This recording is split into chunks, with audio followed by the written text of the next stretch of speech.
Since the successful development of the first atom bomb in 1945, the world has had to endure the looming possibility of nuclear destruction on a number of occasions, some more secret and recent than governments would like their people to know. As more world powers gained the ability to produce nuclear weapons, the number of events where a nuclear war was nearly caused by human mistakes has increased dramatically. The Pentagon officially identifies 33 near-apocalyptic events, but many historians estimate the number to be much higher than that. Most of these episodes happened during the Cold War, when tensions between the US and Russia were so high that the term mutually assured destruction, or MAD, was coined to describe the possible outcome of a confrontation. However, the time when the world came closest to a nuclear Armageddon wasn't when President Richard Nixon drunkenly ordered a nuclear attack on North Korea or during the Suez Crisis. Not even the Cuban Missile Crisis of 1962 can take the title. The closest time the world has come to mutually assured destruction may have been on a clear winter morning on January 25, 1995, 6 years after the Cold War had ended, when the Russian Ministry of Defense mistook a research rocket launched by scientists in Norway for a US nuclear missile attack. The entire Russian war machine immediately prepared for a counterattack, while simultaneously tracking the rocket and searching for any indications that it might be something other than a nuclear warhead. Still, time and time again, the incoming missile's trajectory, size, and behavior gave all the signs that it was a nuclear first strike. Protocol indicated that the Russian military had only 10 minutes to deploy a response in case of a nuclear attack, or they would be destroyed. Then, with that colossal pressure over his shoulders, Russian President Boris Yeltsin became the first leader in the history of the world to activate his nuclear briefcase. Now all he had to do was press a button, and hell would be unleashed on Earth.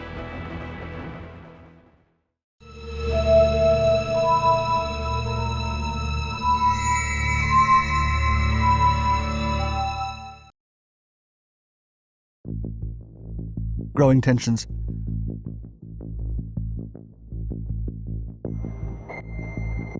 With the tearing down of the Berlin Wall and the subsequent dissolution of the Soviet Union, the world breathed a sigh of relief.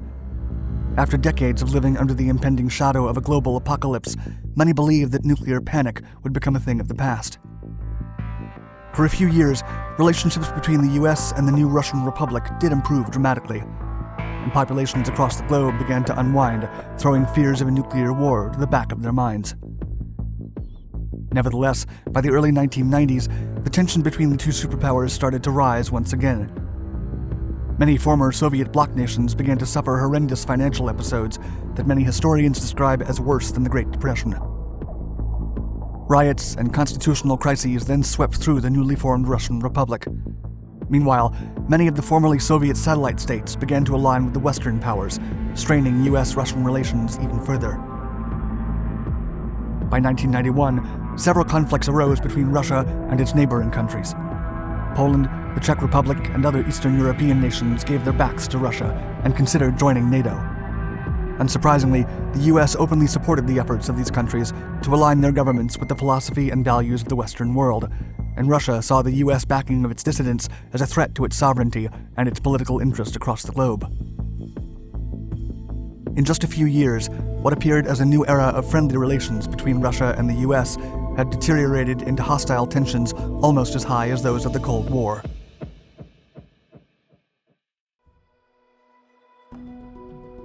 A research rocket built for war.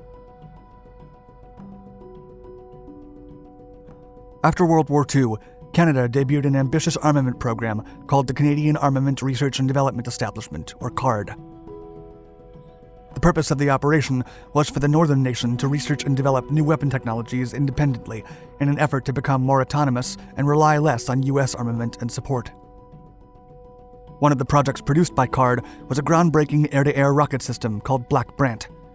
The system was later modified to become a ballistic missile interception defense mechanism. Amid Black Brant's most outstanding advantages were the innovative use of solid rocket fuel and the rocket's unparalleled versatility and modular capabilities. In addition, the missiles could be fitted to accommodate a wide range of modules, propellant times, and launch angles. For all its worth, the Black Brant never became an effective anti-ballistic missile system. Still, its innovative solid fuel breakthroughs went on to become part of several Western missile systems. Curiously, The propulsion test vehicle from the Black Brant was revealed to be more than an ideal device for a sounding rocket, a research apparatus fitted within a high-altitude projectile. These rockets' primary purpose is to deliver scientific instruments to unreachable areas, to capture specific measurements and send the data back to the researchers. With a 98% success rate, this system became so reliable that it's proudly used by NASA, the Canadian Space Agency, and many other research institutions worldwide. The use of sounding rockets has become widely prevalent in aeronomy science, studying the upper layers of the Earth's atmosphere. Thanks to the rocket system's unique features, in 1995, American and Norwegian researchers decided to launch a Black Brant 12 sounding rocket from the Arctic Circle island of Andoya to study aurora borealis in the area. However, considering the system's genesis as a weaponized structure, it could also be easily confused with an incoming nuclear attack. And that is precisely what happened. The crisis.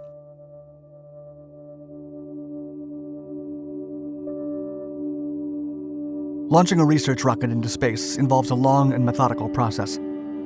Before firing the device, one of the most critical tasks entails warning every neighboring nation of the incoming event. Such precautionary measures would make sure the projectile wasn't incorrectly identified as a threat.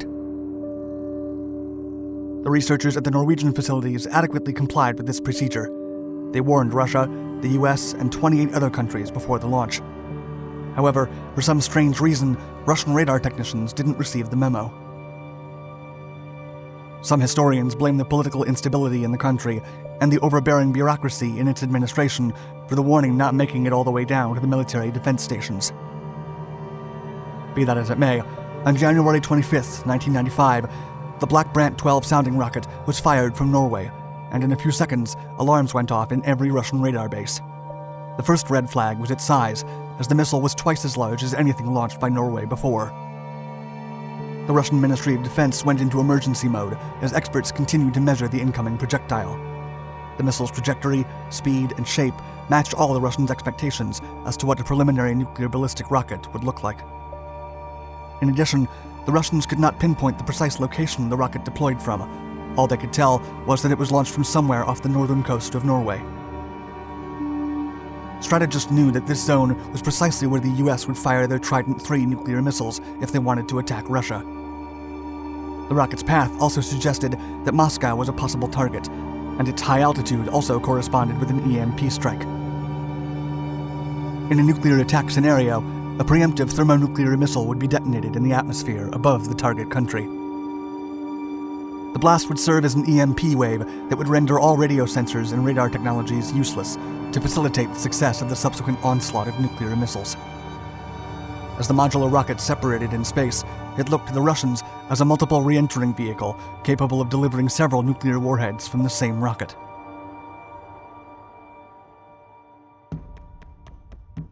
Armed and ready.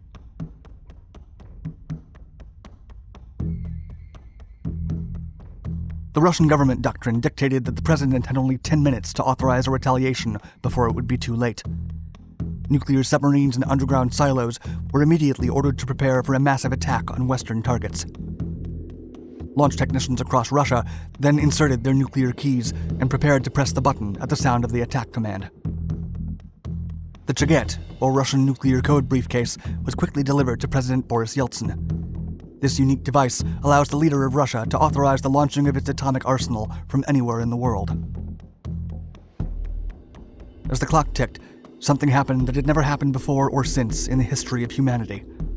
President Boris Yeltsin activated his nuclear keys. The world was, at that moment, one press of a button away from complete atomic obliteration. Time was running out, and the entire Russian nuclear machine was ready to deploy as Yeltsin had the dreaded button in front of him.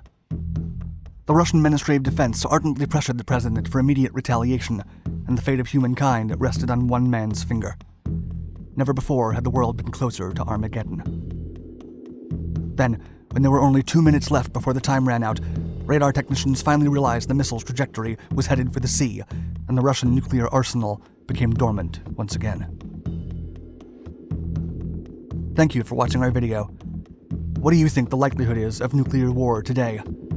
Let us know your thoughts in the comments below, and for more enthralling history-inspired documentaries, Don't forget to subscribe to all our channels and hit that notification bell.